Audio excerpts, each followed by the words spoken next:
boa noite. Sejam bem-vindos ao Roda Viva. Estamos no ar para todo o Brasil pela TV Cultura e emissoras afiliadas e conectados com o mundo pelo UOL, YouTube, Twitter e Facebook. Uma das muitas coisas que a pandemia do novo coronavírus bagunçou foram os dogmas econômicos. Conceitos como liberalismo, o papel do Estado e as reformas foram subvertidos por uma crise global sem precedentes ou saída visível. Quando isso ainda não tinha sido percebido no Brasil, inclusive pela equipe econômica comandada por Paulo Guedes, a nossa entrevistada desta noite começou a chamar a atenção para a gravidade da crise que viria. Ela passou a defender nas redes sociais a necessidade de o país adotar com urgência medidas de proteção social, como a garantia de uma renda básica emergencial, depois proposta pelo governo e aprovada pelo Congresso.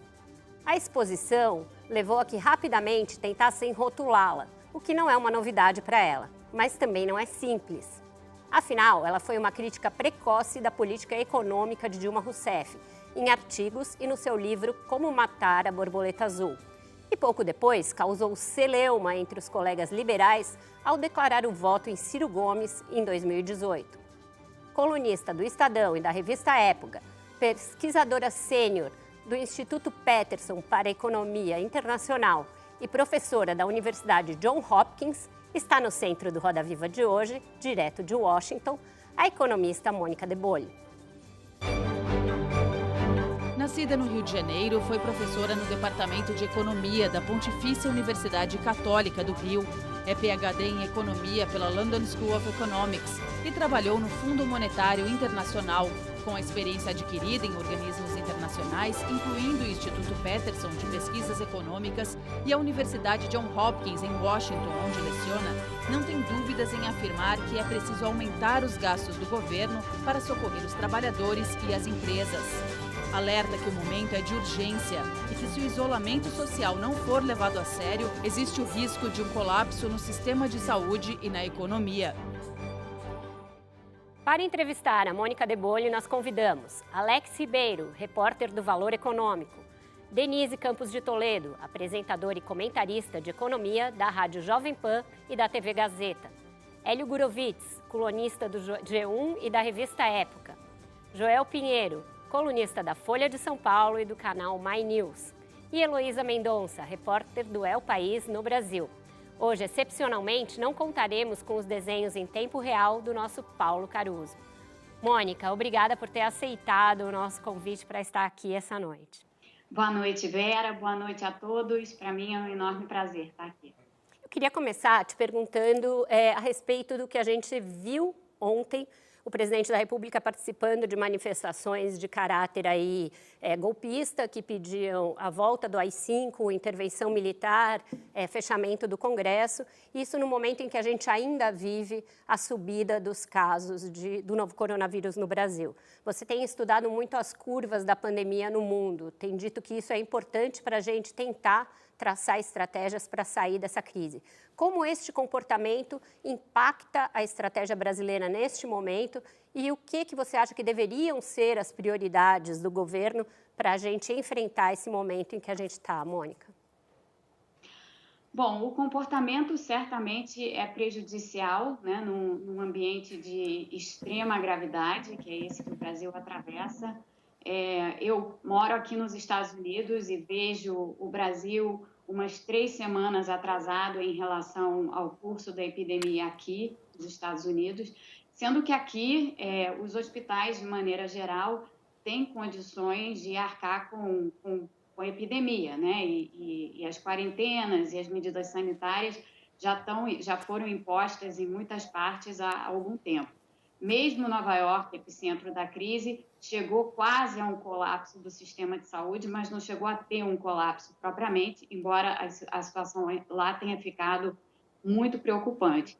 Então, olhando a situação aqui, onde parece que assim, eu estou um pouco à frente do que está por vir no Brasil, onde o nosso sistema de saúde já é um sistema de saúde que está sobrecarregado nesse momento, haja visto as reportagens mais recentes que a gente tem tido no Brasil, esse tipo de comportamento do presidente da República é muito prejudicial em qualquer fase da epidemia, mas principalmente quando parece que o Brasil está começando a entrar nessas 3 semanas de fase aguda, assim, de alastramento da epidemia e de possíveis sobrecargas nos hospitais, onde os leitos já estão em escassez. Então, isso me preocupa enormemente. E, junto com isso, o que me preocupa demais é que, de certa maneira, esse comportamento muito irresponsável do presidente da República, ele desvia o foco das atenções do que precisa ser feito nesse momento, tanto do ponto de vista de assistência e dar capacidade ao sistema de saúde, quanto do ponto de vista econômico. A gente está vendo no Brasil respostas lentas a uma crise que é muito rápida e que bate na economia de forma muito rápida. Se a gente olhar, por exemplo, o que está acontecendo em outros países do mundo, em termos de como a epidemia chegou e como as respostas de política econômica foram dadas com celeridade, o Brasil está extremamente letárgico e isso daí vai ter consequências, porque, independentemente desse debate, que eu acho completamente absurdo, sobre a necessidade ou não de quarentena, o impacto sobre a economia de uma letargia na resposta econômica vai ser tão brutal quanto o impacto da epidemia em si. Tá certo, vou fazer a roda girar. Hélio, por favor. Oi, Mônica. Essa pandemia, tudo bem? Ela colocou o mundo diante de uma situação que nunca tinha sido vivida e, evidentemente, todos os países estão tomando medidas extraordinárias. O Brasil não difere disso, né? Você propôs uma agenda para que a gente pudesse enfrentar esse momento. Essa agenda, ela se compõe de diversos itens. Eu queria, primeiro, que você explicasse um pouco dessa agenda e contasse para a gente por que essa crise é diferente das crises que a gente já viveu no passado, crises recentes, como a crise de 2008 ou como a crise da internet em 2001. E, dentro especificamente dessa agenda, tem 2 pontos que eu gostaria que você explicasse. O primeiro, a gente tem uma estrutura, o Brasil vem conquistando aos poucos, eu acho que você contribuiu um pouco para isso, uma estrutura de proteção fiscal, né? que se reflete tanto no teto de gastos quanto num tipo de governança para o BNDES que impede ele de conceder alguns tipos de empréstimos. Especificamente nessa agenda, você sugere mexer nesses 2 pontos. Eu também queria entender melhor por que esse é o momento de fazer isso, e se faz sentido fazer isso no momento de emergência, a gente mexer em algo que era uma conquista perene do país. Bom, em relação à primeira parte da sua pergunta, essa crise ela é uma crise hoje econômica, mas ela não é uma crise na origem econômica, né? Ela é uma crise de saúde pública. Então, a diferença do que aconteceu em 2008, a diferença do que aconteceu em 2001, inclusive, até voltando a 2001, no estouro das bolhas de dot-com, né, das empresas de dot-com, a crise atual ela vem como consequência das medidas sanitárias que são necessárias nesse momento de fase aguda da pandemia. E ela gera uma situação no país e no mundo, né, como a gente tem visto, de parada súbita.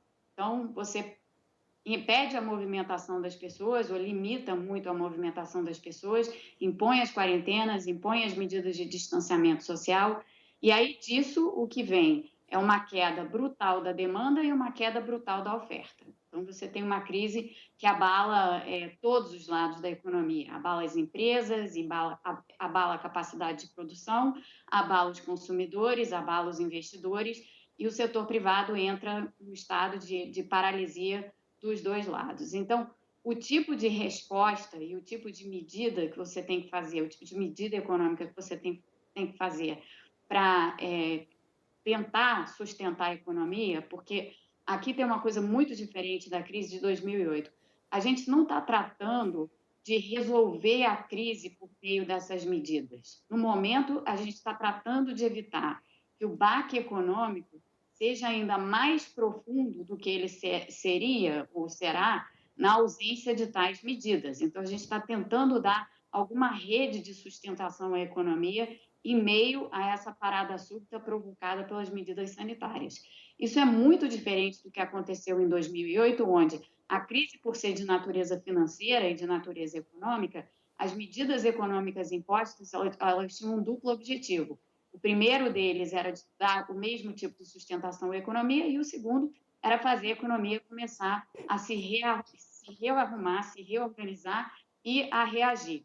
Dessa vez, o que a gente está tentando fazer nesse momento, pelo menos ao redor do mundo, é impedir que esse baque econômico seja ainda muito pior do que ele já vai ser. E ele já vai ser ineditamente ruim. A gente jamais viu o tipo de baque econômico que a gente está por ver. E nos Estados Unidos a gente já está vendo, na realidade, pelos números aí de novos pedidos de seguro-desemprego, que estão em mais de 22 milhões, pela taxa de desemprego que estava muito baixa e provavelmente vai chegar a mais de 2 dígitos em 2 meses. Então, assim, aqui a situação já está claríssima. No Brasil, esse tipo de baque vai ficar claríssimo muito em breve e já está claríssimo para muita gente. Então, nesse contexto, o tipo de agenda econômica que você precisa mais ou menos atacar em 2 frentes. A primeira linha de frente tem que ser o que fazer para dar essa sustentação imediata de curto prazo. E aqui tem as medidas relativas ao sistema de saúde, que tem que ser melhor capacitado, então você tem que destinar recursos ao sistema de saúde. Você tem as medidas de proteção social, porque, afinal de contas, a gente sabe que tem uma parcela enorme da nossa população que depende do dinheiro que ganha dia a dia para poder sobreviver, e essas pessoas hoje estão impossibilitadas ou estão com enormes dificuldades de poder sair às ruas, porque saindo às ruas estão se expondo ao risco de contaminação. Então, para elas, a imposição da quarentena gera uma perda completa, aliás, de recursos para muitas, e, portanto, elas precisam de uma sustentação, e essa sustentação só pode vir do governo. Daí as propostas de renda básica, por isso a gente fez o auxílio emergencial no Brasil. Então, tem as medidas aí para sustentar a população mais vulnerável. Tem as medidas para sustentar as empresas, para sustentar o crédito, para sustentar os mercados financeiros e para impedir que uma crise da economia real, como essa, que afeta a demanda e a oferta, se desdobre uma crise financeira. Portanto, a gente precisa que o Banco Central atue da forma como vem atuando, e mais do que isso, atue da forma como a PEC 10 de 2020, a chamada PEC do Orçamento de Guerra, prevê essa ação maior do Banco Central, com mais instrumentos, então uma atuação mais abrangente, como faz o FED, o Banco Central Americano, como faz o Banco da Inglaterra, como faz o Banco do Japão, como faz o Banco Central. E no lado das empresas, a gente precisa da sustentação dos empregos. A gente precisa ter esse eixo bem arranjado. Deixa eu te interromper um pouquinho, a gente vai esmiuçar cada uma dessas medidas. Eu vou pedir para os entrevistadores e a Mônica tentarem ser um pouco mais sucintos para a gente poder fazer a roda girar mais. Alex, por favor. Mônica, olá. Tem uma... Conversando com gente do mercado financeiro, gestores de fundos, tem uma preocupação muito grande hoje com a repercussão fiscal que a gente vai ter no futuro desse aumento de gasto. Isso está se refletindo em curva de juro e tem um receio muito grande de que isso possa, de alguma maneira, prejudicar a retomada, porque isso afeta preço de ativo, custo de captação de empresa, isso acaba aparecendo na economia como um todo. Tem uma preocupação também muito grande com os poderes que estão sendo concedidos para o Banco Central para atuar diretamente no mercado, pela PEC 10, 2020, e não por meio dos bancos, né? E tem uma leitura de que o Brasil, como um país emergente, não pode ter a mesma resposta dos países desenvolvidos. É isso mesmo? Qual que é a sua visão sobre isso?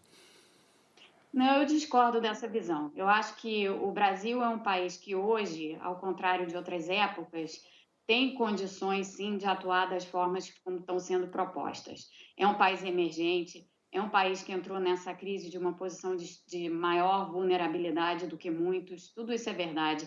É um país que ainda não tinha conseguido uma arrumação fiscal suficiente, digamos assim, mas a verdade é que, apesar de tudo isso, nós temos algumas vantagens. A primeira delas é que a gente não tem dívida externa, então a gente não tem nenhum problema em potencial no nosso balanço de pagamentos. Isso é muito diferente de outros países que estão, nesse momento, tendo o desafio de enfrentar essa situação com problemas graves nos seus balanços de pagamentos. Basta olhar para o lado, a Argentina é um país que está exatamente nessa situação.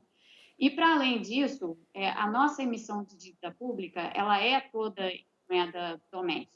Então, a gente tem uma capacidade de atuação usando a nossa própria moeda, do lado fiscal e do monetário, que a gente não tinha no passado bem passado, né? Mas o ponto é que outros países emergentes também não têm, alguns não têm essa capacidade. Então, eu diria assim, a nossa resposta ela tem que, sim, seguir o que a prática internacional tem nos ensinado a respeito de como você responde a crises desse tipo. A gente vai enfrentar um problema fiscal mais à frente? Vai. A gente vai ter dívida bem mais alta, a gente vai estar com déficits super elevados, não seremos os únicos. Diversos outros países, na verdade, o mundo inteiro, porque essa crise é planetária, todo mundo vai estar com dívida muito mais alta, todo mundo vai estar com déficit muito mais alto.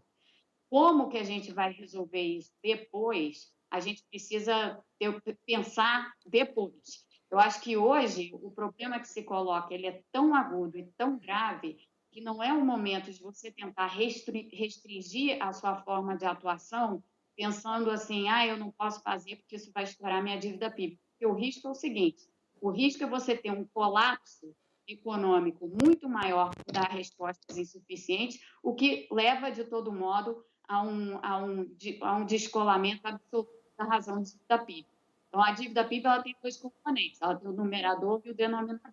Ou você vai afetar o numerador e conter o denominador, ou você vai fazer o oposto. De todo modo, a dívida PIB vai subir. Então, eu acho que esse tipo de preocupação é deslocada no momento. Joel, por favor. Olá, Mônica. Eu acho que existe, Mônica, um consenso até entre os economistas no debate econômico de que este momento pede gastos. E as regras fiscais do Brasil permitem esse gasto numa contingência especial como a que a gente vive, tanto o teto de gastos quanto a meta fiscal também vai ser deixada um pouco de lado para este momento de crise. E depois o país terá um estoque de dívida, um degrau mais alto, mas vai lidar com a mesma situação fiscal e com a evolução das contas públicas conforme vinha lidando antes. Mas para que isso aconteça, é essencial que esses gastos, para resolver essa crise, sejam transitórios, né? Eles não podem ser gastos que comprometem o Estado brasileiro ao longo de anos e décadas aí pela frente. Né? Tendo em vista isso, não é um pouco irresponsável defender, por exemplo, que esse auxílio emergencial para as pessoas de baixa renda, que vai sair caro, mas é um gasto que vale a pena neste momento, defender que ele se torne permanente ou defender o fim do teto de gastos, sendo que é possível, o teto de gastos permite que você gaste mais agora sem precisar derrubá-lo, né, sem violar a legislação dele? Obrigada por essa pergunta, Joel, porque isso me permite fazer um esclarecimento e voltar à pergunta do Hélio. Em primeiro lugar, eu jamais, e acho que ninguém está defendendo que se acabe com o teto de gastos. O que eu havia dito e continuo a dizer, e continuo a acreditar e continuo a achar, para responder a pergunta que o Hélio me fez e que eu não tinha tido a oportunidade de responder, o que eu acho que precisa fazer, é necessário fazer com o teto de gastos, é uma flexibilização para você permitir que se possa usar ou fazer algum tipo de investimento público na saída da crise para ajudar o processo de retomada.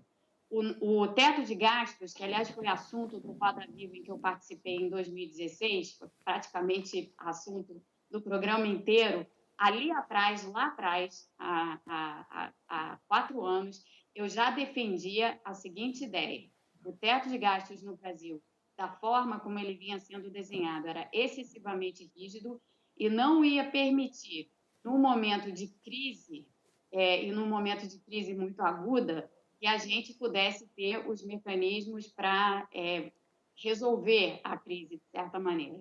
E isso vai se provar verdadeiro na saída da crise. Então, o que eu acho que é necessário é repensar o teto de gastos para que a gente possa ter outras vias de atuação. E por que eu digo isso? Porque a gente tem que pensar no seguinte cenário, e aí é uma coisa que eu coloco para todos da bancada. A saída dessa crise, assim como a crise é inédita, a saída dessa crise será inédita também, porque para sair dessa crise, você não depende apenas das medidas econômicas, você depende principalmente do que vai estar acontecendo na área de saúde pública. O que a gente tem visto, os artigos científicos, o que a gente tem acompanhado, pelo menos, do que se sabe a respeito da doença até agora e do que não se sabe, é um caminhão de coisas que não se sabe, é que na ausência de vacina, na ausência de tratamento, quando a reabertura das economias for possível, ela vai se dar necessariamente de uma forma intermitente, porque até que se tenha alguma forma de fato, resolver a epidemia, a gente não vai poder relaxar as quarentenas e entrar num período em que, pronto, acabou as quarentenas, a gente não precisa mais delas. Não, o que a gente vai ver vão ser períodos intermitentes em que os países vão relaxar suas quarentenas quando o cenário permitir e vão reimpor essas quarentenas quando a epidemia recrudescer. É isso que a gente já vai começar a ver muito em breve na Europa, depois nos Estados Unidos, depois em outras partes do mundo. Já começamos a ver isso na Ásia. A Ásia já está passando exatamente por esse processo. Essa intermitência, ela tem consequências para a forma como a economia se recupera. Então, se você vai estar o tempo inteiro acelerando, puxando o freio, ou soltando, melhor dizendo, soltando o freio, puxando o freio, soltando o freio, puxando o freio, isso vai gerar uma retomada econômica extremamente volátil. Então, é uma retomada econômica com volatilidade que vai necessitar ainda de atuação do Estado. A gente não vai ter capacidade na saída de simplesmente voltar ao que a gente tinha antes. Aliás, eu não acredito que a gente vá voltar ao que a gente tinha antes. Nesse contexto, a questão da renda básica, ela se torna permanente, sim, porque se esse período de intermitência for um período muito longo, e alguns artigos científicos estão dizendo para a gente que eles podem durar aí uns 2 anos, pelo menos, são 2 anos em que você vai precisar dar um tipo de proteção social aos vulneráveis do nosso país, que são muito numerosos, a gente está falando de pelo menos metade da população brasileira, a gente vai precisar desse sustento para essas pessoas. E, só para completar, lembrando que a renda permanente, ou a renda básica permanente, ela gera um retorno para a economia, né? E na medida em que você dá sustentação de consumo para as pessoas, isso daí volta para a economia. Então, é uma medida absolutamente fiscalmente irresponsável. Aliás, ela é absolutamente responsável, dadas as condições que nós vamos vir a enfrentar. Denise, por favor. Mônica, você está falando da questão da renda básica. Agora, a gente já percebe que tem uma faixa intermediária de classe média mais pobre que sofre as consequências porque fica sem atividade, tem toda essa negociação de redução de jornada, redução de salário. Então, é muita gente que pode não conseguir pagar dívidas, pode não conseguir se manter de uma forma razoável durante esse período todo e que é um período que pode ser prolongado. Então, a gente vê que há necessidade de mais medidas para dar sustentação à economia também nesse aspecto, não apenas do ponto de vista social, mas do ponto de vista de fôlego para a atividade econômica, e isso acaba servindo muito ao discurso de quem é contra a quarentena, de quem é contra o isolamento, porque pega uma faixa da população que está sofrendo de fato as consequências, e aqui no Brasil nós ainda estamos no primeiro mês. Então, a gente não sente os efeitos como está acontecendo no exterior, que começou antes na Europa, nos Estados Unidos. Como é que você vê a possibilidade de se definir uma estratégia mais eficiente e mais abrangente? Porque a gente não pode esquecer que nós temos um nível de renda baixo aqui no Brasil, temos uma desigualdade social muito grande, pobreza muito grande, que tende a aumentar, que não são os R$600 que vão resolver, ou os empréstimos concedidos para as empresas e empréstimos que não estão chegando, que a gente ainda tem esse agravante, não é? Bom, a questão essas questões estão postas, todas elas. Assim, a gente não tem nenhum outro mecanismo que a gente conheça para lidar com a fase aguda da crise, que é essa daqui, que não passe por quarentenas e por medidas de isolamento e distanciamento social. Principalmente num país como o nosso, onde o sistema de saúde já opera um nível de capacidade extremamente alto, e onde o risco de colapso do sistema de saúde é muito maior do que em outras partes do mundo. Então, a gente tem que levar isso em consideração quando a gente trata do que é preciso fazer.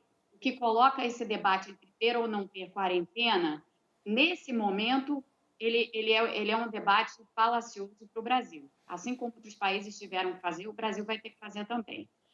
As medidas que são colocadas em prática para tentar sustentar a economia nessa situação, elas tentam dar essa sustentação, mas, evidentemente, elas não são totalmente eficazes, né? Então, por exemplo, para citar o exemplo das empresas, se a gente tentar fazer o caminho do dinheiro chegar às empresas por meio do sistema financeiro, por meio dos bancos, a gente sabe que há uma série de dificuldades nesse caminho. A gente já viu isso aqui, inclusive, nos Estados Unidos, em 2008, quando o Fed tentou fazer os mercados de crédito voltarem a funcionar por meio do sistema bancário, por intermédio do sistema bancário. O sistema bancário, naturalmente, absorve essa liquidez e fica com ela. Não necessariamente o dinheiro chega na ponta. Por isso, para tocar no outro tema que a gente pode tratar no próximo bloco, mas que o Hélio levantou e que eu não respondi, então, voltando à pergunta dele, para isso a gente tem os nossos bancos públicos. Para isso é que a gente tem o BNDES. Então, o BNDES é um instrumento extremamente poderoso nesse momento, que a gente poderia estar utilizando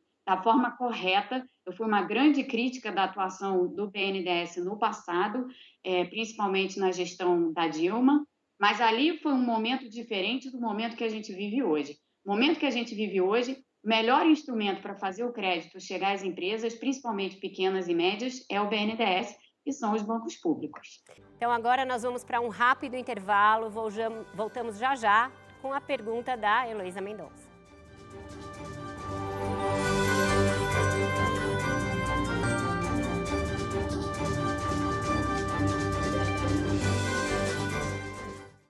Estamos de volta com a entrevista da economista Mônica De Bolle e a pergunta agora é da Heloísa Mendonça, do El País. Oi, Mônica, tudo bem? O movimento de reconversão industrial tem sido apontado por vários economistas como um caminho aí para a gente enfrentar a pandemia agora no curto prazo, né? Nos Estados Unidos, por exemplo, foi evocada uma lei da época da Guerra da Coreia, obrigando montadoras a começar a produzir respiradores, né? Aqui no Brasil, a gente vê um movimento de algumas montadoras, algumas indústrias do setor têxtil também querendo ajudar aí em equipamentos, máscara e respiradores. Você acredita que isso é um movimento interessante agora para o curto prazo, que a gente já poderia estar adotando e também até no longo prazo para a gente diminuir um pouco essa dependência da China e de todas essas cadeias globais? Olha, obrigada por essa pergunta, Heloísa. Eu acho que a questão da reconversão industrial ela é fundamental como não só uma medida para agora, uma medida de curto prazo, mas como uma medida que olhe da forma como eu coloquei o que vai ser a saída dessa crise e que entenda que o mundo que vem depois dessa epidemia é um mundo diferente do mundo que a gente havia conhecido até janeiro de 2020. Então, a gente está tratando aqui de dois temas. Tem um tema de curto prazo e tem um tema de longo prazo que está relacionado a como a economia vai ter que se reorganizar para tratar dessas questões de saúde pública que vão continuar conosco, como eu dizia antes, a julgar pelo que a gente conhece da epidemia, da doença e pelo que a gente está começando a ver sair dos estudos científicos mais a fundo. Então, para falar do curto prazo, as medidas qualquer tipo de reconversão industrial, como a gente tem visto acontecer em outros países, é fundamental para dar capacidade de resposta aos sistemas de saúde. Então, no caso do Brasil, a gente já poderia ter começado a usar em escala, porque a questão aqui é a escala. Há diversas iniciativas no país, mas elas não são iniciativas com escala suficiente. A gente já poderia estar usando nossa indústria com escala para produzir os equipamentos necessários, sim, respiradores, mas também equipamentos outros hospitalares e, sobretudo, os equipamentos de proteção social, de proteção individual, né? Então, as máscaras, os visores para proteger os olhos, os próprios aventais, tudo que se necessita para os profissionais de saúde.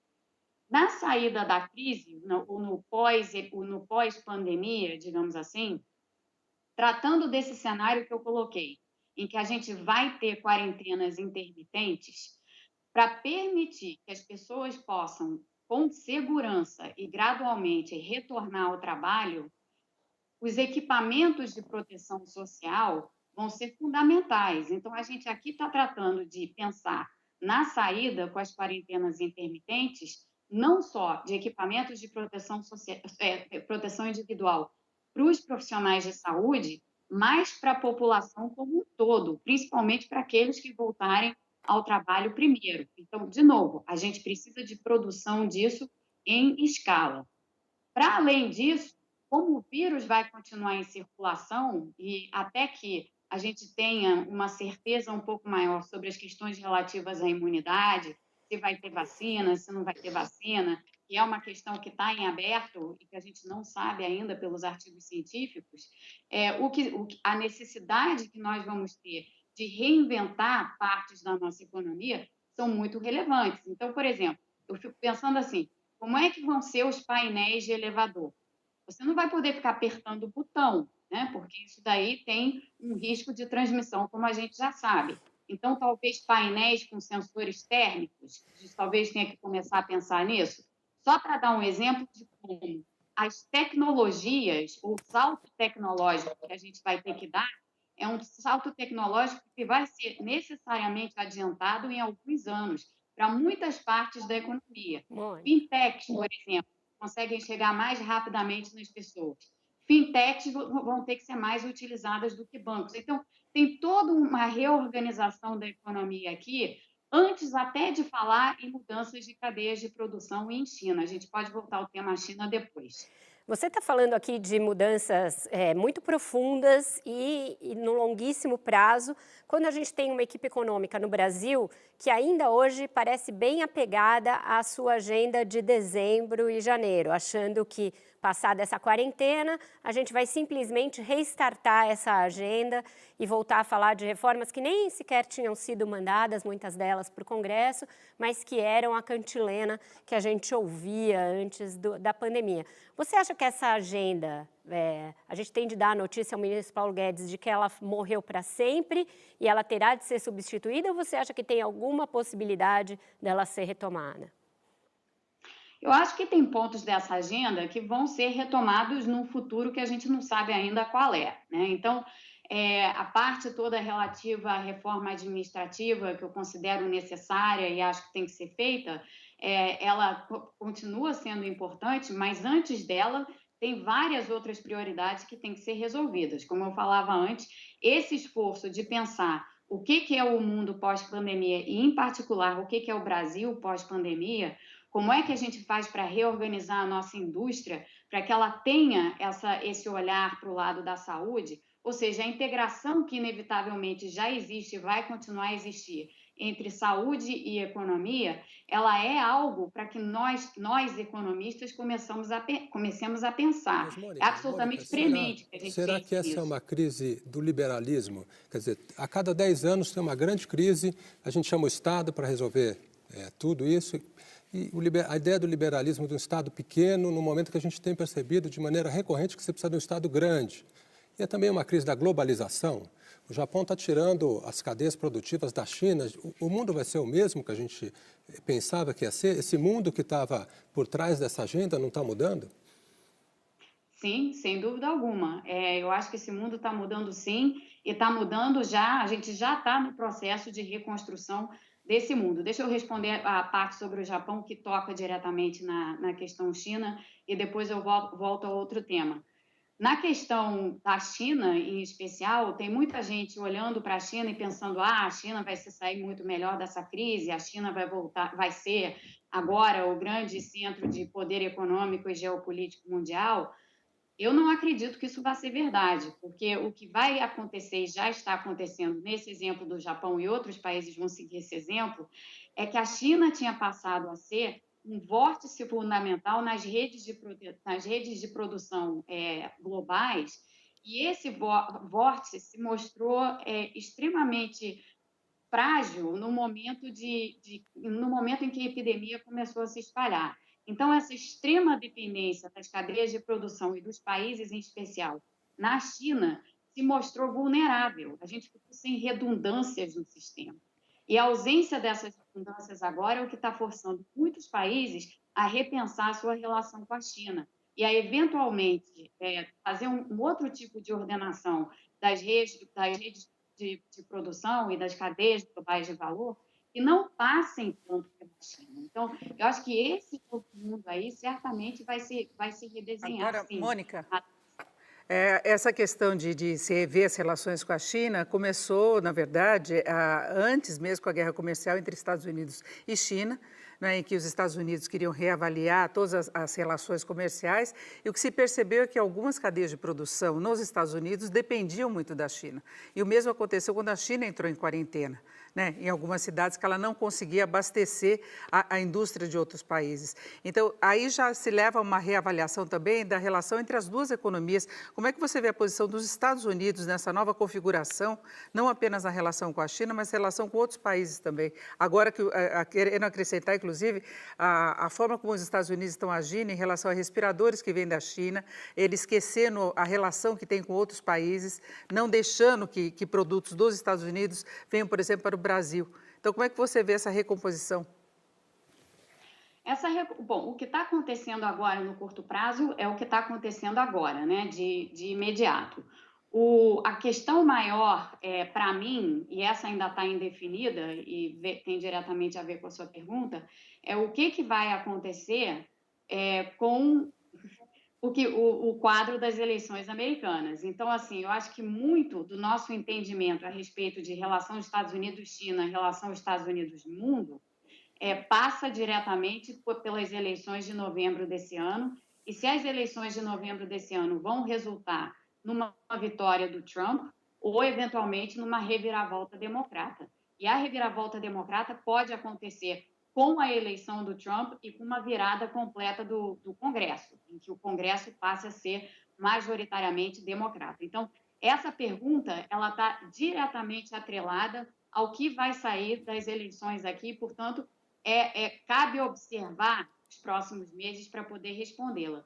De todo modo, eu acho que as relações mudam, as relações certamente mudam com a China. As relações com o mundo, eu acho que não dá para extrapolar o momento atual para dizer o que vem pela frente. E, de novo, tudo depende se vai ser com o Trump ou se vai ser sem Trump, se vai ser com maioria democrata no Congresso ou se vai ser sem maioria democrata no Congresso. Para adicionar um ponto aqui que eu acho que é importante e que volta à pergunta do Alex, o liberalismo, na questão do liberalismo econômico, o que a gente tem é o seguinte: o Brasil tem uma ideia de liberalismo, e principalmente a ideia do Paulo Guedes sobre o liberalismo, é uma ideia já bem antiquada, assim, que não tá. Liberalismo e Estado mínimo são duas coisas que podem conversar na cabeça de algumas pessoas, mas para pessoas que vêm de uma linhagem liberal mais clássica, mais britânica, que é o meu caso, o liberalismo ele é perfeitamente compatível com todas as medidas que estão sendo propostas de combate à crise, e a mais compatível de todas elas é a questão da renda básica e da renda básica permanente. Então, esse tipo de entendimento que às vezes se perde no Brasil, que de fato é liberalismo, que políticas são compatíveis com o liberalismo, a renda básica é extremamente compatível com o liberalismo. Aliás, ela surgiu exatamente do campo liberal. Então, eu acho que essa reinvenção, essa mudança aí, de eixo do mundo, ela passa por um entendimento também maior do que liberalismo significa, e eu espero que isso chegue ao Brasil. Mônica, voltando à questão das reformas, alguns deputados e entidades começam a falar um pouco sobre qual que é o papel dos mais ricos nessa crise, certo? E voltando a esse debate um pouco de aumento de impostos sobre grandes fortunas, patrimônios. O Paulo Guedes, no momento, diz que não quer mexer na questão de impostos. É um momento de se começar a pensar na reforma tributária e pensando também nesse aspecto de como os mais ricos poderiam contribuir? E eu só complementando a pergunta da Heloísa, você acha que com isso, aquela reforma anterior que vinha sendo discutida, do Bernard Api e outras derivadas dela, essa letra morta? Olha, eu acho que, bom, isso volta àquela outra pergunta a respeito das reformas, né, Vera? Se as reformas estão vivas ou se as reformas foram definitivamente colocadas de lado. Eu respondi a parte sobre a reforma administrativa e não cheguei na tributária, então obrigado por me dar a oportunidade de falar sobre isso agora. A reforma tributária vai ser fundamental na saída dessa crise, e eu acho que a reforma tributária da qual a gente está tratando é, sim, diferente da reforma tributária que a gente vinha tratando antes da crise. Então, antes da crise, o nosso princípio fundamental para a reforma tributária era um princípio de maior eficiência. Não que esse princípio não seja de extrema importância, o nosso sistema tributário é extremamente oneroso para consumo, para produção, e, portanto, gera distorções na nossa economia, perdas de competitividade da indústria, enfim, uma série de problemas que a gente conhece bem. Mas a maneira como a reforma tributária agora tem que se reorientar, nesse mundo principalmente, em que a gente vai conviver com esse vírus por um bom tempo, vai ter quarentenas intermitentes, vai precisar de renda básica, a maneira de se pensar a reforma tributária é uma maneira que junte muito bem a questão da eficiência atrelada à questão da progressividade do nosso sistema tributário. Então, a gente precisa fazer algo que eu venho falando recorrentemente. A gente precisa inverter a nossa pirâmide tributária. Hoje, ela onera demasiado consumo e produção e pouquíssimo renda e patrimônio. A gente tem que inverter essa pirâmide para fazer com que a gente onere mais renda e produção, renda e patrimônio e muito menos consumo e produção. Isso significa ter imposto de renda progressivo, isso significa ter tributação sobre dividendos, que a gente já, de certa forma, até tem no Brasil, mas a gente não usa. Então, tributação de dividendos, tributação de patrimônio, que é a mesma coisa que falar de tributação de riqueza, tudo isso vai ter que ser pensado no escopo dessa reforma tributária, que eu acho que é a principal delas, em termos de reformas estruturais, que a gente tem que pensar e fazer. Mônica, a gente vai estar discutindo reforma tributária, reforma administrativa, neste governo, né? A crise começa no governo Bolsonaro e, a princípio, a saída da crise também se dará com o governo Bolsonaro. Você vê politicamente um espaço ou uma probabilidade de que essas discussões importantes tomem o centro do debate público com este governo? E eu também complementando o Joel, você acha que o Paulo Guedes é o condutor ideal para esse momento de retomada, de saída dessa crise? Olha, eu vou discordar de vocês dois só no seguinte ponto, de que esse vai ser o governo que vai fazer a gestão da saída. Eu não acho que esse vai ser o governo que vai fazer a gestão da saída. Esse governo vai fazer a gestão da crise muito longa, porque quanto mais tempo esse governo demora para colocar em prática as medidas que precisam ser feitas no curto prazo, mais longa vai ser a crise que esse governo vai ter que administrar. A gente está já em abril, final de abril de 2020, daqui a pouco a gente está batendo no meio do ano, é um salto até o meio de 2021. Em 2021, a gente já está em modo campanha. Portanto, reforma administrativa, reforma tributária, isso não vai ser discutido nesse governo, de maneira nenhuma. E o que a gente ainda vai estar fazendo, acho eu, até o final desse ano, pelo menos, é combate à crise aguda, dada a letargia e dada a forma como a gente entrou nesse processo. O que significa que a resposta sobre o Paulo Guedes é a seguinte: o Paulo Guedes vai gerir crise aguda até o final do mandato do Bolsonaro. E o Bolsonaro, ficando onde ele está no momento, vai ser o responsável pela gestão da crise aguda até o final do mandato dele. O que vai vir depois, a gente vai ter que ver quem serão nossos novos governantes e quem será o nosso novo ministro da Fazenda. Mônica, eu queria voltar à questão que a Heloísa colocou, a questão da indústria, e ligar ao BNDES. Pelo que eu entendi da sua proposta, você vê o BNDES como um canal de financiamento dessas atividades que poderiam ser essenciais. Até no curto prazo, você sugere uma linha de 30 bi para algumas coisas que poderiam ajudar no primeiro momento. A minha dúvida é a seguinte: a história brasileira ela mostra que o BNDES ele é meio trágico nesse papel, né? Ele tem sido. A gente pode pegar aí vários programas, Inovar Alto, tem a história da cadeia de óleo e gás, e tem o clássico, né, o da proteína animal, que o dinheiro saía do BNDES e ia direto para a conta da propina de 1.200 políticos ali que se beneficiavam daquele esquema. A minha questão é a seguinte: será que isso vai mudar? Quer dizer, será que a gente tem como garantir que isso mude? Vou responder a sua pergunta da seguinte forma. O BNDES existe, como a gente sabe, desde o início dos anos 50. E foi importante para nós em diversos momentos da nossa história. Foi um banco de desenvolvimento fundamental numa série de áreas e numa série de iniciativas que nós fizemos ao longo de todos esses anos.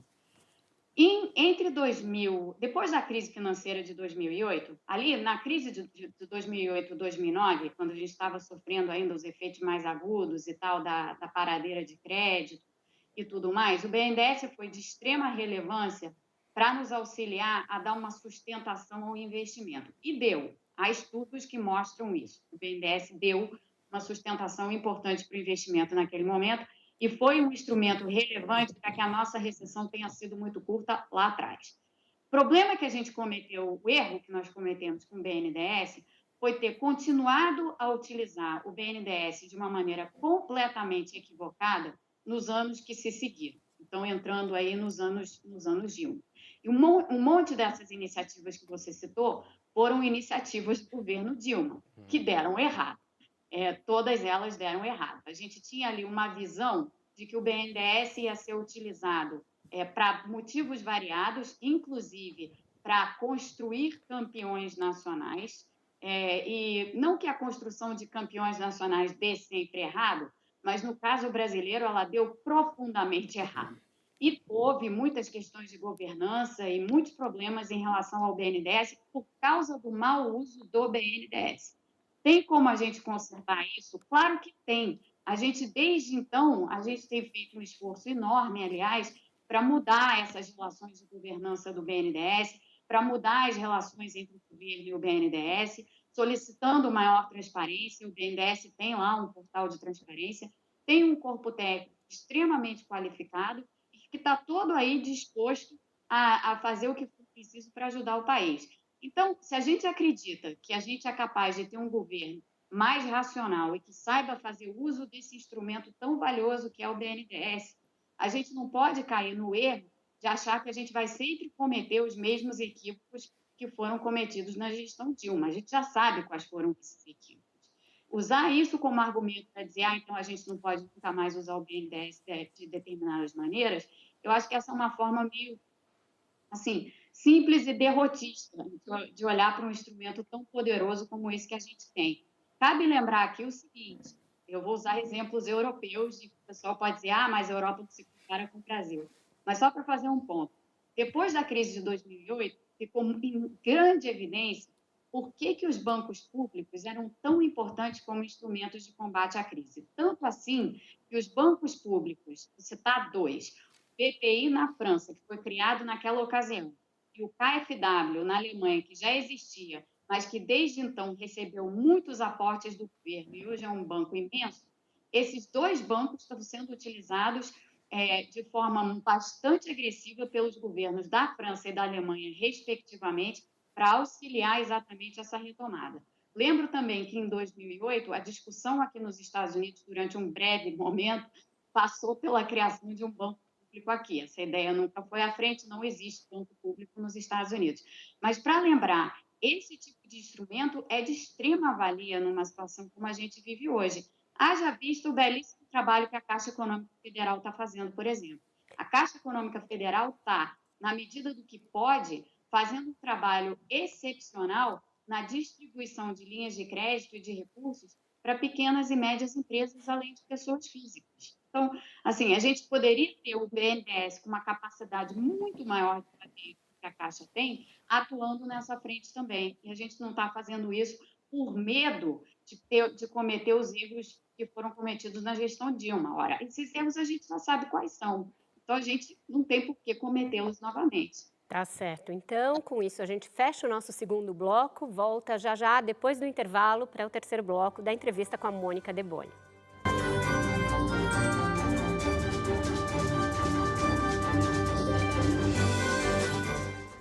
Estamos de volta nesse Roda Viva entrevistando a Mônica De Bono. Mônica, você estava falando agora que não é porque a gente errou no passado com o BNDES que a gente precisa simplesmente deixar de usar essa ferramenta. E da mesma forma como você fez essa avaliação a respeito do banco, você tem feito várias outras em várias outras políticas, a ponto de começar a ser rotulada. A Mônica mudou, a Mônica agora é de esquerda, a Mônica agora é keynesiana, a Mônica agora é intervencionista. O seu livro sobre a Dilma foi um dos primeiros, uma compilação dos seus artigos, porque você foi uma das primeiras a apontar o populismo econômico do governo Dilma. Eu vi que você fez uma live recentemente, numa uma série de lives que você tem feito no seu canal, reclamando dessa tentativa de rotulagem. Aproveitando essa oportunidade aqui, como você se definiria no sentido da macroeconomia, na definição ali de que corrente econômica você comunga, e como você vê essas estanques correntes hoje em dia diante de um mundo em mutação? Pois é, obrigada, Vera, por essa pergunta, porque eu acho que as correntes estanques, elas estão atrasadas em relação ao que está acontecendo no mundo, né? Eu acho que a minha visão, pelo menos a respeito da economia, é que a economia é um sistema dinâmico que muda ao longo do tempo. E como sistema dinâmico que muda ao longo do tempo, a gente tem que saber adaptar e repensar a maneira como a gente encara determinadas coisas, a maneira como a gente pensa política econômica, a maneira como a gente pensa a macroeconomia. A crise de 2008 já nos tinha colocado esse desafio, porque diversas das respostas de política econômica dadas na crise de 2008, à época, se imaginava assim, as políticas de estímulo monetário que estão sendo feitas mundo afora vão gerar inflação. O que a gente viu? Não houve inflação alguma, não teve inflação. Então, assim, um dos princípios básicos que a gente achava que sabia sobre política monetária é que quando você tem mais emissão monetária, isso necessariamente leva à inflação. Ora, as medidas de estímulo criaram moeda de uma maneira muito específica e muito particular e não houve processo inflacionário. Então, a partir disso e a partir de uma porção de outras coisas que aconteceram no mundo pós-2008, está havendo e continua a haver um repensamento constante, uma reavaliação constante sobre aquilo que a gente, de fato, sabe sobre política macroeconômica e aquilo que a gente achava que sabia e, na realidade, não sabe.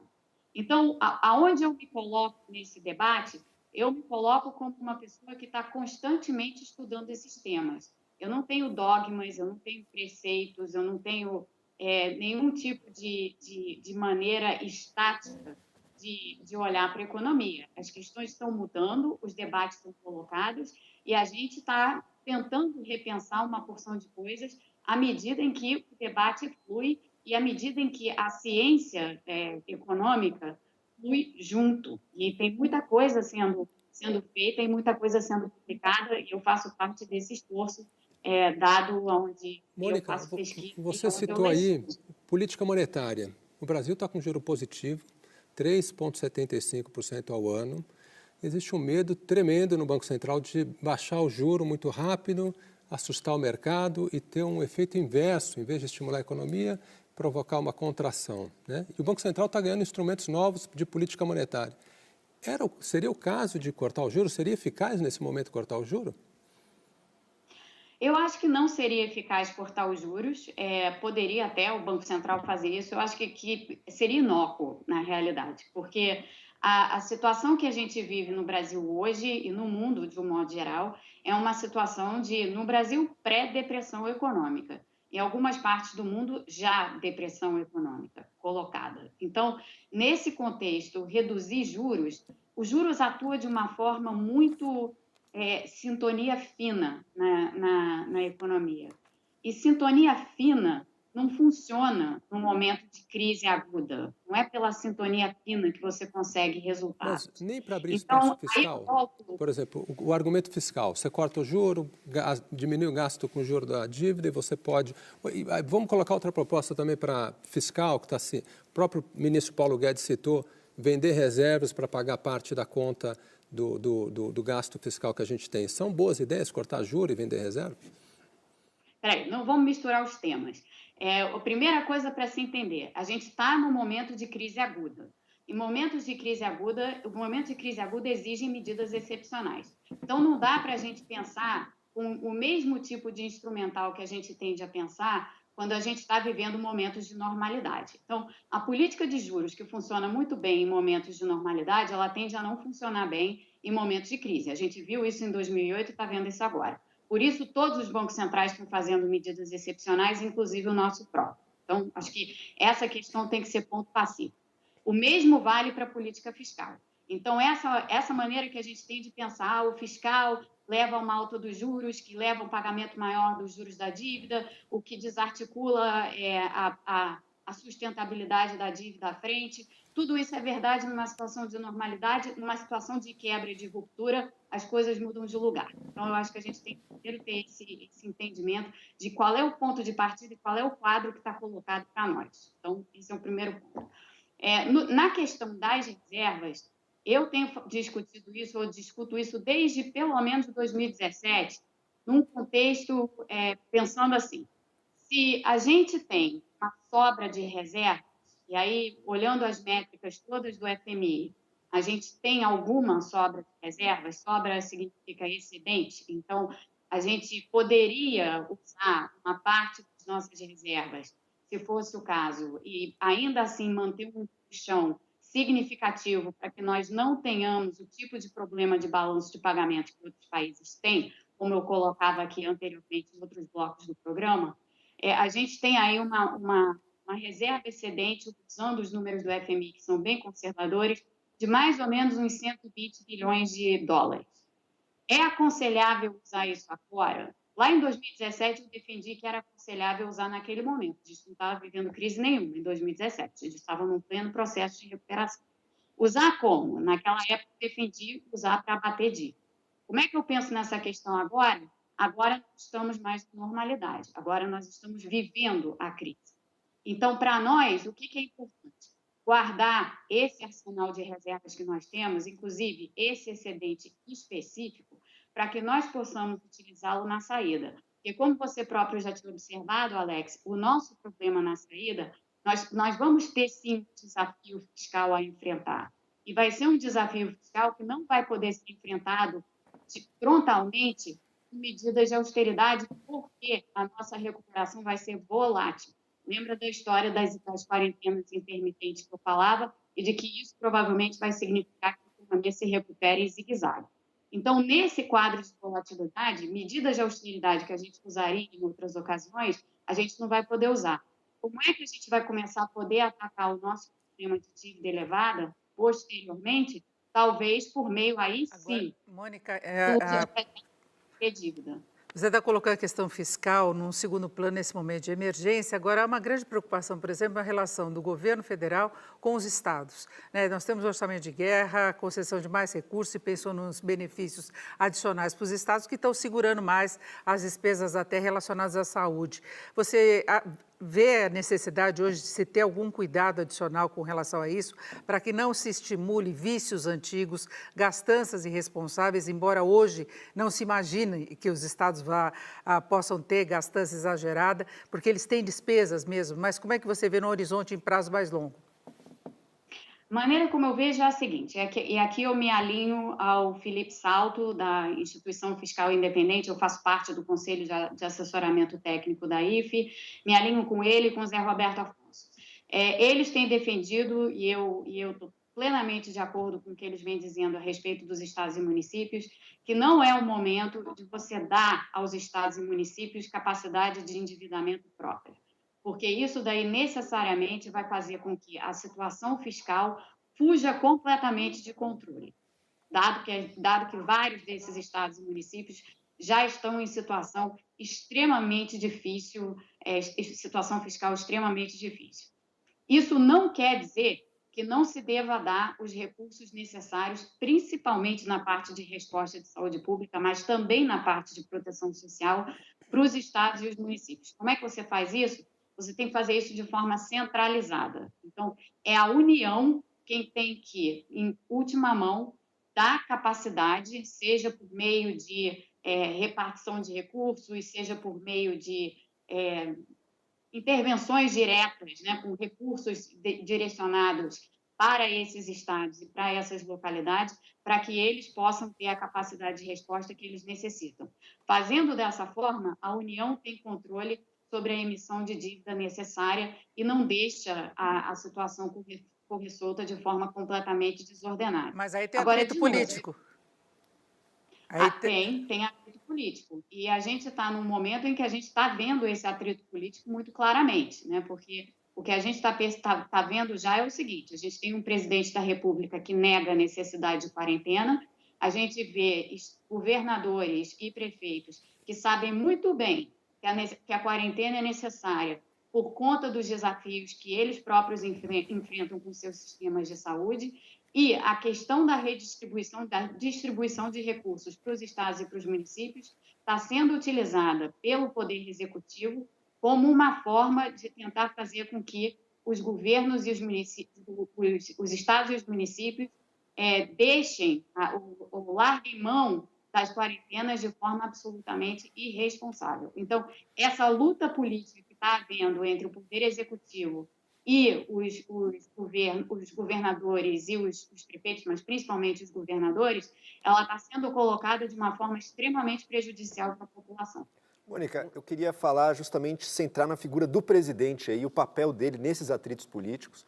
A gente tem um presidente da República que, desde que essa crise, que essa epidemia começou, a gente não sabe se ele foi infectado ou não, e, portanto, se infectou muitas outras pessoas, porque ele ostensivamente viola a quarentena, até para dar um exemplo. Ele é contrário às medidas de isolamento social e quarentena, buscando até sabotar o esforço dos estados e municípios que tentam fazê-lo, né? E agora, ontem mesmo, ele participou de um protesto no qual abertamente se pedia um AI-5, uma ditadura militar. É sustentável para o Brasil manter este presidente agora? Você é favorável ao impeachment ou a gente segue como está? Eu acho que não é absolutamente sustentável manter essa situação do jeito que ela está, porque na maneira como as coisas estão se dando, em vez da gente estar respondendo os nossos problemas mais urgentes, a gente está com um embate formado entre os diferentes braços da República. Então, está com um embate formado entre o braço executivo, o braço legislativo e o braço judiciário. O enfrentamento que está havendo e a forma como o presidente da República está tentando, de certa forma, jogar para o lado os outros poderes da nossa democracia, o poder legislativo e o poder judiciário aqui, são não apenas irresponsáveis e, evidentemente, não estão de acordo com os nossos princípios republicanos de maneira nenhuma, como são muito prejudiciais, para além do ato direto de demonstrar para a população a irresponsabilidade pessoal do presidente da República em se colocar numa situação em que ele pode contaminar outras pessoas, eventualmente ser contaminado por outras pessoas, além de mostrar para a população que essa é a maneira de agir, que não é a maneira correta de agir, ele, ao se comportar dessa forma, coloca na tela uma crise política e, possivelmente, uma crise constitucional. Então, no momento, a gente está comprando à vista não só a epidemia que a gente já tem e a crise econômica que a gente já tem, mas uma crise política e uma crise constitucional provocadas por uma pessoa que é o presidente da República.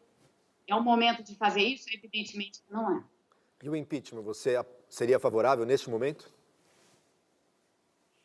Olha, eu acho que tem que se achar uma maneira de controlar o presidente da República.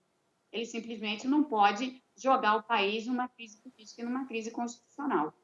O resto, quem tem que definir o que vai ser feito daqui para frente são os braços da nossa democracia. Eles é quem tem que agir para definir como é que você faz para evitar que o presidente da República ponha tudo em risco. E aí, quando eu digo tudo em risco, eu estou falando da vida das pessoas, em primeiro lugar, da economia que está diretamente ligada à vida das pessoas, das próprias condições sociais, porque isso daí gera um tipo de atrito na sociedade que não é necessário nesse momento, e uma ameaça ao nosso sistema político e às nossas instituições, que também não tem que ser colocadas nesse momento, aliás, não tem que ser colocadas jamais. Como é que o sistema vai lidar com isso? É para o sistema resolver, mas tem que haver uma solução, sim. Tá certo.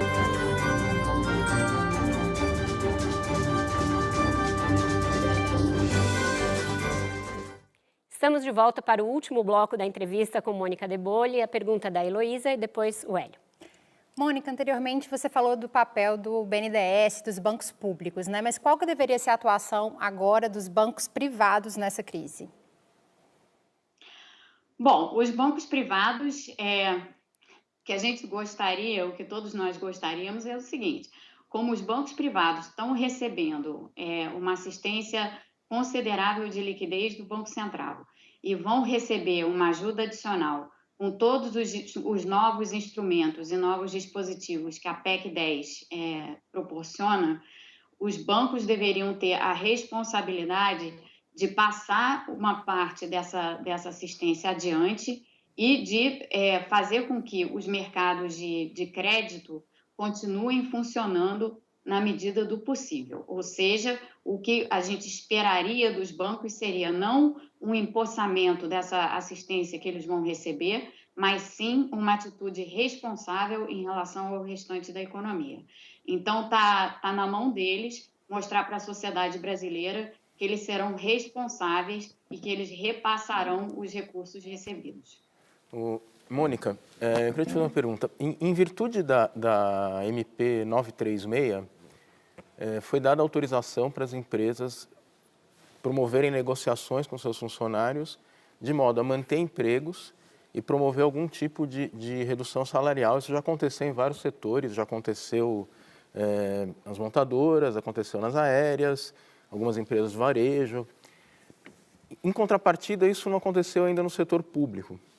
Então, eu queria saber se você é a favor da redução dos salários do funcionalismo público nesse momento, com base em que critérios, porque, evidentemente, a gente não vai reduzir salários daqueles que estão na linha de frente, combatendo a pandemia, tá certo? Mas, enfim, se existem critérios e qual é a sua posição sobre isso, se você não acha que isso também abriria algum espaço fiscal, como o Alex falou no outro bloco, para a gente poder ter mais recursos para esse momento.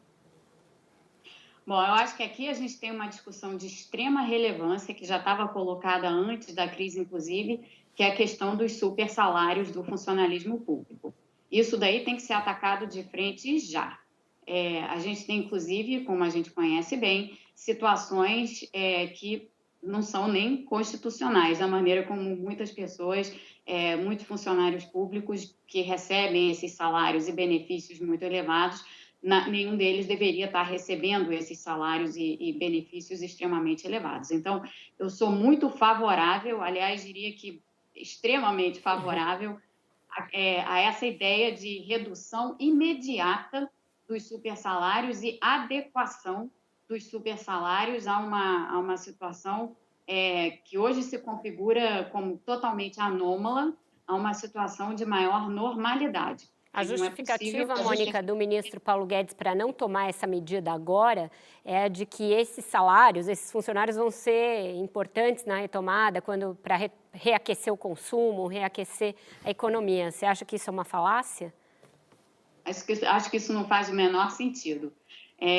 As pessoas que vão ser essenciais são as pessoas, são todas as pessoas na economia e principalmente, aliás, pegando o gancho dos supersalários e pegando o gancho da baixa renda, todo economista sabe que as pessoas que mais consomem como proporção da sua renda são as pessoas de baixa renda, não as pessoas de alta renda. As pessoas de alta renda têm, como a gente chama, uma propensão marginal a consumir baixa. Portanto, esse argumento do Paulo Guedes vira de ponta cabeça completamente o que a gente entende e o que a gente sabe empiricamente, com base em dados, a respeito de como diferentes camadas de renda da sociedade consomem. Portanto, não faz o menor sentido esse argumento para mim. Nem.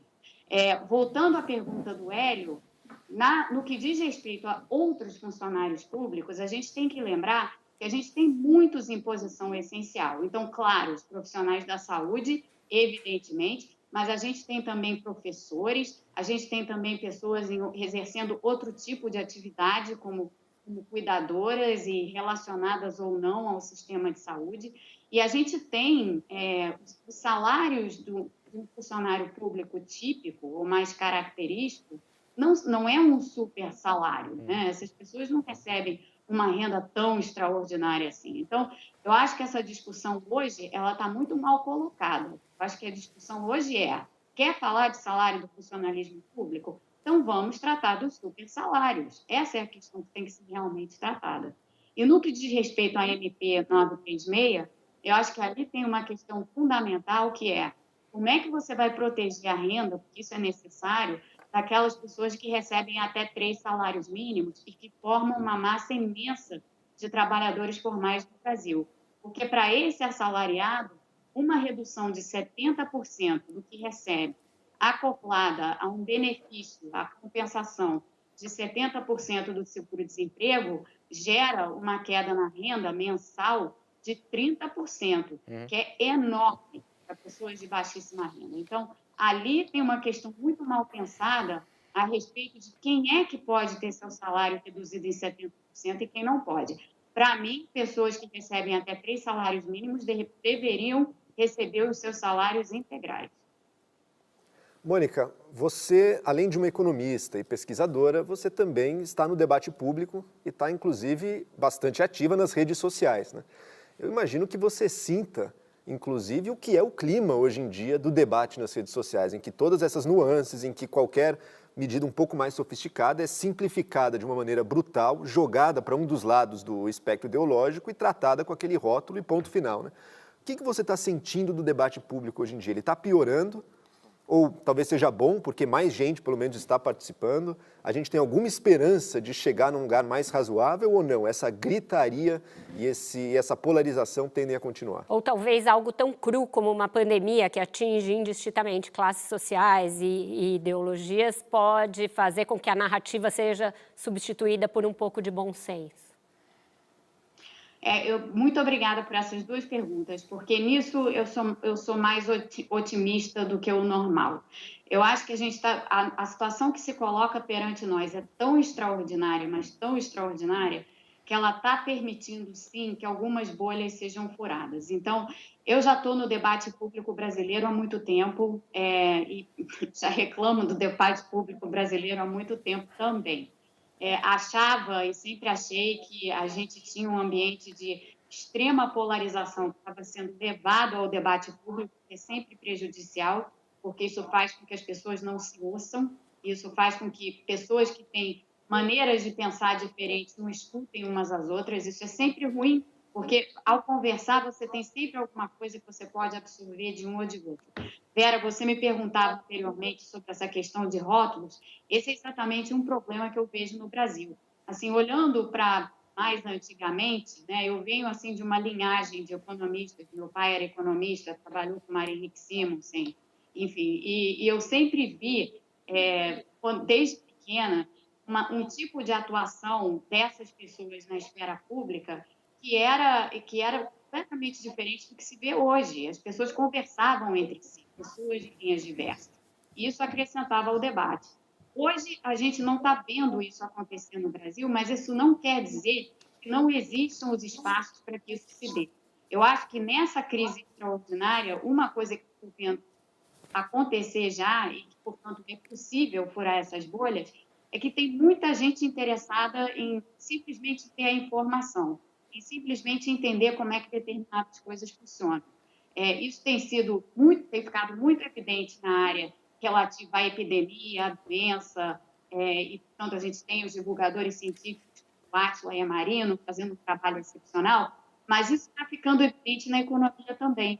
A economia não é tão simples assim de se entender como as pessoas imaginam. E quando você chega e você explica, você consegue chegar nela de uma forma em que talvez o debate público que vinha conosco desde então, muito polarizado, não chega. Então, isso abre um espaço enorme para que a gente tenha um espaço de comunicação e de troca de ideias muito melhor. Então, eu vejo o ambiente atual como sendo um ambiente que gera uma situação de maior capacidade de se fazer isso, ao contrário do que a gente tinha, digamos, há 1 ano, 2 anos, 3 anos. Mônica, você citou o Átila e a Marino, que a gente entrevistou recentemente aqui no Roda Viva, e vocês fizeram uma live conjunta também a semana passada para tratar dos assuntos aí intercambiantes entre economia e epidemiologia. Você acha que os economistas foram negligentes ao considerar a possibilidade de uma pandemia com essas consequências para a economia global e faltou colocar esse risco no mesmo patamar, por exemplo, do risco vindo das mudanças climáticas? Você acha que todo mundo comeu bola? Eu acho que na economia eu vejo um problema que eu sempre via, que é uma disciplina que tende a atuar numa esfera muito delimitada. Então, é uma disciplina que tende a não conversar muito em outras disciplinas e, portanto, se mantém muito alheia e muito isolada em relação a outras questões que se colocam. Em relação à epidemia, foi uma coisa muito nova para todos. E eu acho que para os economistas em particular, houve uma demora muito grande para que se entendesse e se compreendesse o seguinte: não dá para traçar cenário econômico sem que você tenha um mínimo entendimento da epidemia por trás, da doença por trás. Então, a necessidade de ser multidisciplinar nesse momento é enorme. Essa conversa que eu e a Átila fizemos foi exatamente para mostrar isso. A economia precisa conversar com a saúde precisa conversar com a economia, as duas coisas estão entrelaçadas e você não pode separá-las.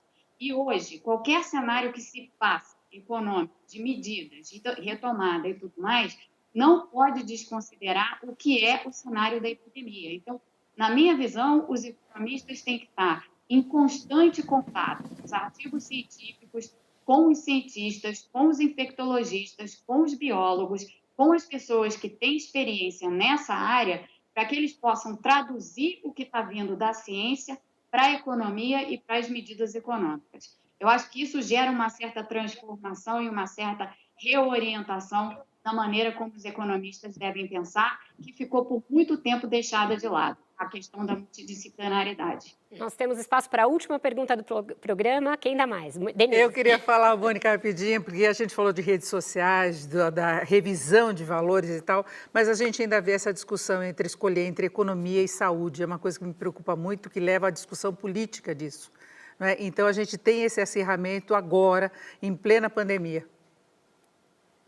Temos. E aí eu acho que, de novo, a falta de entendimento sobre como a economia e a saúde estão entrelaçadas é o que provoca essa tentativa de separação, né?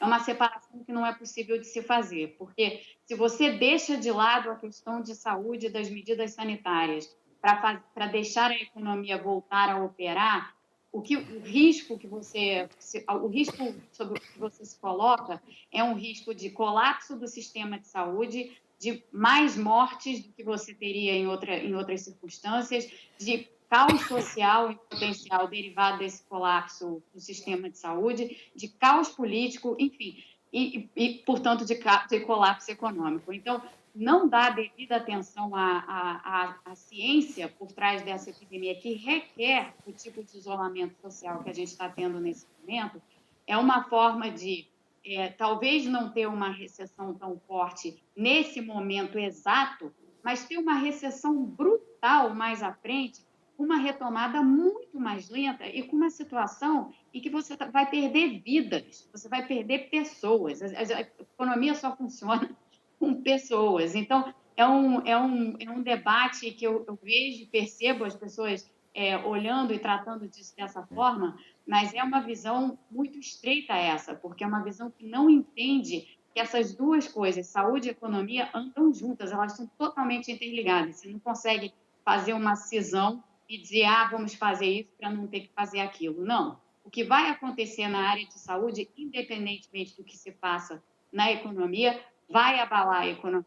E é melhor que a gente siga um caminho racional determinado pela ciência e trate de lembrar do seguinte: o tempo da ciência não é o tempo da economia.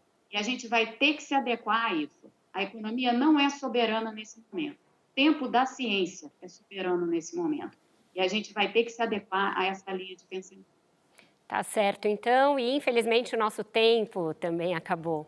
Eu agradeço muito a Mônica Deboli pela entrevista e também ao Alex Ribeiro, a Denise Campos de Toledo, ao Hélio Gurovitz, ao Joel Pinheiro e à Heloísa Mendonça. Agradeço sobretudo a você pela audiência.